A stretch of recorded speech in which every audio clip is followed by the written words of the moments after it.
Thank you very much for joining us on the Voice of Job Seekers podcast. This is Mark. And of course, if you have any questions, you can contact me at mark at thevoiceofjobseekers.com.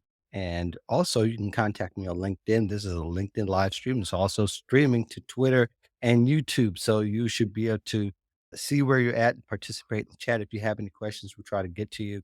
Otherwise, we're on a little tight window, and I don't want to keep Amanda too long. This time, I'm not talking to you, Amanda, from a hotel room. I think the last time I talked to you. Yes, Mhm. right. Yeah. So that's probably a very good thing. In the meantime, welcome back to the show. Thank you so much for making some Thank time for me to go over the survey the top resume had just recently done because there's three parts to this. And apparently we're talking more about the third, about more or less what the employers want from candidates pretty much, right? Yeah. What are the soft skills? When we started this three-part series, the idea was really just to gain a better understanding of what employers are looking for and just when we're recruiting in today's market. And we really wanted to get specific about their interviewing preference and turnoffs, the role personality plays in the assessment process. And the third part, which we're really going to focus on today, was about what are those soft skills or even those personality traits that are considered most valuable when assessing potential talent to join the company. So that's really what we were focusing on in this part. Right. Now, when we're talking about soft skills, let's make sure we're differentiating between, I know it might be a silly discussion, but sometimes you have to differentiate between what's a hard skill and what's a soft skill. And Yeah. really, for most people, they can relate to it most as transferable skills. Yeah, I think that's fair. I would say when it's a hard skill, it's very much a learned skill there's a very tangible output that you can typically and more Hmm. easily communicate when it comes to your value and your qualifications. And those Right. softer skills can apply across, to your point, any industry, any job. They're always valuable, they're always important, but oftentimes they're considered more intrinsic. I don't think that's necessarily you either have it or you don't. You can always work toward becoming more reliable or more flexible or more confident in those sorts of things. But they're often Hmm. those skills that are more challenging to demonstrate on a piece of paper or a computer screen. So people are going from environment to environment. So they're switching gears very often. So for a job seeker to get an idea of what an employer wants, of course, it's going to require some kind of research. Is there anything else that peripherally you could think about that a job seeker will need to know going into an environment to discover what an employer wants? Sure. I think, of course, you always want to take a closer look at the job description that you plan to apply for if you haven't already, or if you've already received that call and you're preparing for the interview. You always want to go back and take a second look and try and get an understanding of obviously what's written there and is clearly what they're looking for. What have they stated is required versus a nice to have? But you're also Hmm. trying to read between those lines and get a better understanding of, okay, so if I'm in this role, what are those softer skills that they may not be spelling out as much? For instance, am I going to be dealing in a high stress environment? Am I going to have to prioritize various projects and think on my feet? Am I expected to be a creative problem solver? Is it clear Hmm. that this is a role where I'm going to need to be very adaptable? And going back to the survey from Top Resume, when we asked employers and hiring professionals, what are those traits? What are those soft skills that impress most when hiring? Hmm. Adaptability was the number one. And what's interesting is our sister brand, Top Resume, ran the very similar survey back in 2019 before the pandemic. Adaptability didn't even make the top five, and now it's number one. And I think that's interesting to note. But if you're trying to figure out what Hmm. is specific to a particular company, besides these overarching themes we're seeing based on the survey data, it's also important to look at your network. Do you know anybody who currently or previously worked for that company in some capacity? Could they provide you any intel, not just on what it takes to work at that company, but some better insight on what their hiring process may look like so you will feel better Hmm. prepared that, for that situation? Can you go to Glassdoor or In Her Sight, SIGHT, or Hmm. Compare or any of these other company review sites, which will offer some more information and insight into the culture behind that organization, as well as their interview process. So, again, you have that information in the back of your head. And when you're preparing for the interview, you can think about how you can weave some of this information into that conversation. Yeah. I think where people begin to tip off or begin to get some more clues is really look at some of the conversations that are being had regarding the company or between employees and Yes. getting to LinkedIn of that view that you can have, even a first person view where you can actually talk to people in the company. But a lot of people are afraid to do that particular step because you feel like you're infringing upon somebody else's space.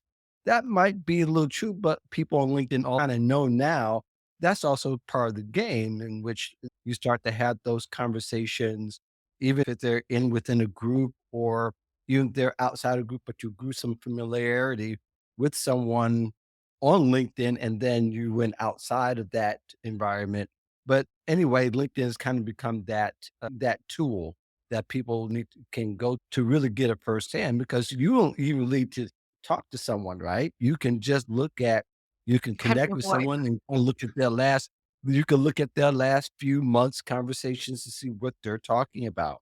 And there's other places too you can use, but LinkedIn seems to be that universal workplace now that we all wish we had when we were all first coming up That's after very school, fair. right?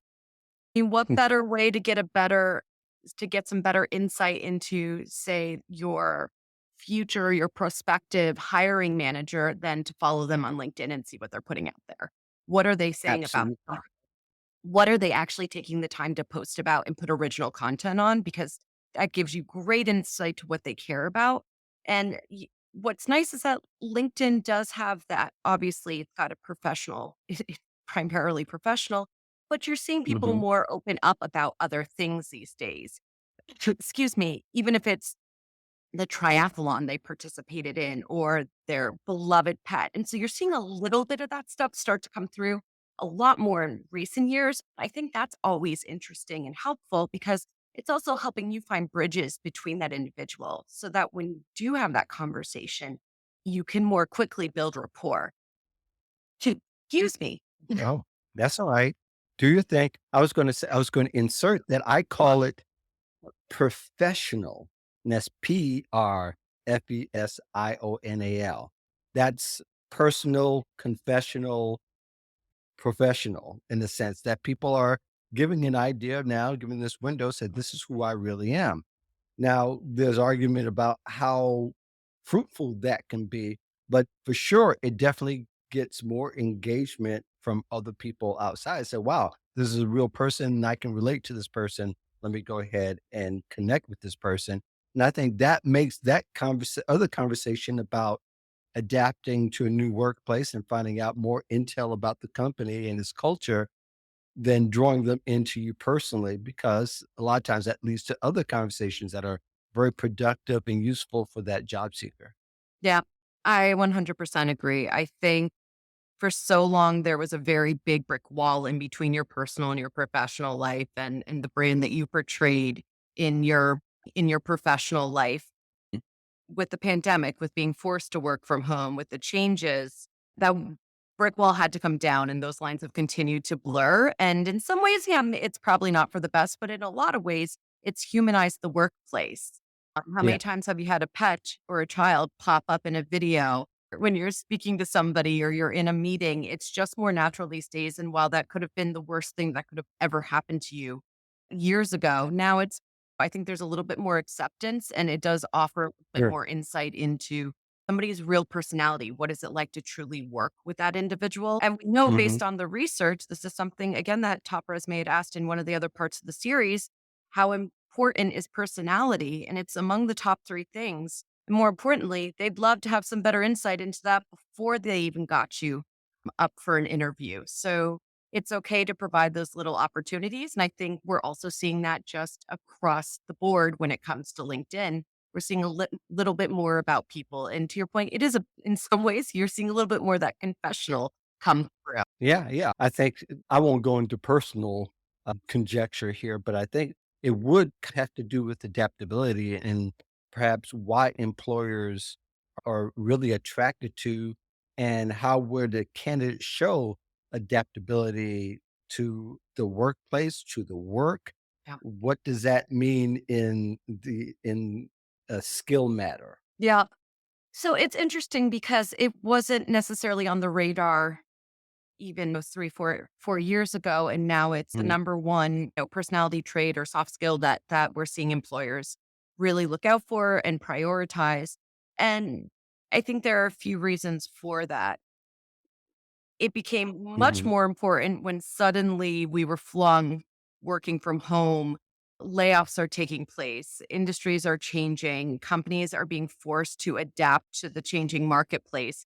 And wouldn't know their employees also have to adapt or they're not going to stay there very long. So, whether it's your workload changing, your role changing, how deadlines are being met, people are expected in the workforce to be a bit more adaptable and flexible and have that open mind and to understand that you may have to pivot. You may have to still meet a goal, but now you have half the resources you did before. Or the company may say, this thing isn't really important anymore, and we need you to pivot and switch to this other priority and apply your skills over there because that's the primary business need. And a lot of employees have been forced to take that on. And I think we've all been tested in the last few years mhm. about our adaptability. The other is there's Sure. this rapid change in technology. Put the pandemic aside, technology is changing so quickly that Yes. businesses have to adapt to those changes. And when employees also need to be able to adapt to those changes in order to stay competitive. And so I think we're seeing it in a few different areas. How can you truly be open minded and willing to try new ideas? Or if you get shot down by a customer or a stakeholder for something you're proposing, how can you think on your feet and come up with a different solution and not get frazzled by that rejection? And Yeah. it's continuing to happen. And I think the good thing is we're probably more adaptable than we give ourselves credit for sometimes. I am personally very routinized. I don't like to I don't like to be flexible. I know that about myself.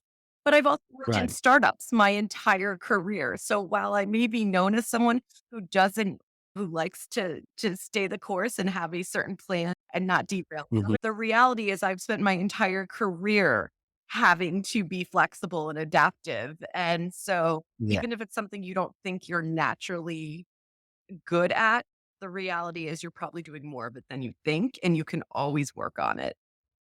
You alluded to the next point I was going to get to is that really this kind of a quid pro quo, which I worked for for a law firm or a law organization once upon a time in my life for several years. Quid pro quo is this for that. Yeah. So there's kind of a quid pro quo is that the candidate also wants to know, or they should, if you really want to gain some insight, how the company adapted now, not just to COVID protocols, Yeah.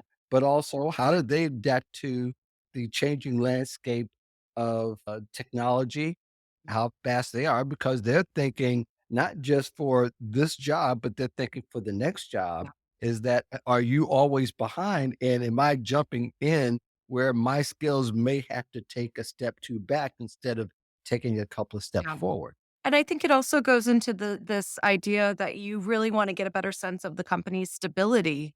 That if I'm employed and I'm looking for a new job, I want to make sure I'm not leaving one position to go to another company that and find myself unemployed 6 to 9 months later. And while Right. we nobody has a crystal ball and you can't guarantee anything, you're always trying to look for those signs that one, the company is stable, and that two, that its workplace culture is one that you really buy into and that you want to work within. And so I think adaptability comes into both of those areas. How Mhm. are they adapting to the changing needs of their industry? To your point, the technology, the tools that are being applied, are they remaining cutting edge or are they making strides to become more like that? But also the changing needs of its workforce. whether that's its actual work environment, remote, hybrid, in office. What does that look like? How are they adapting to that?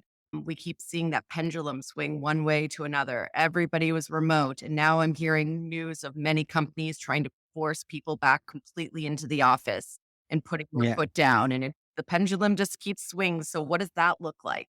Mental Yeah. health support. This is the month to think about that.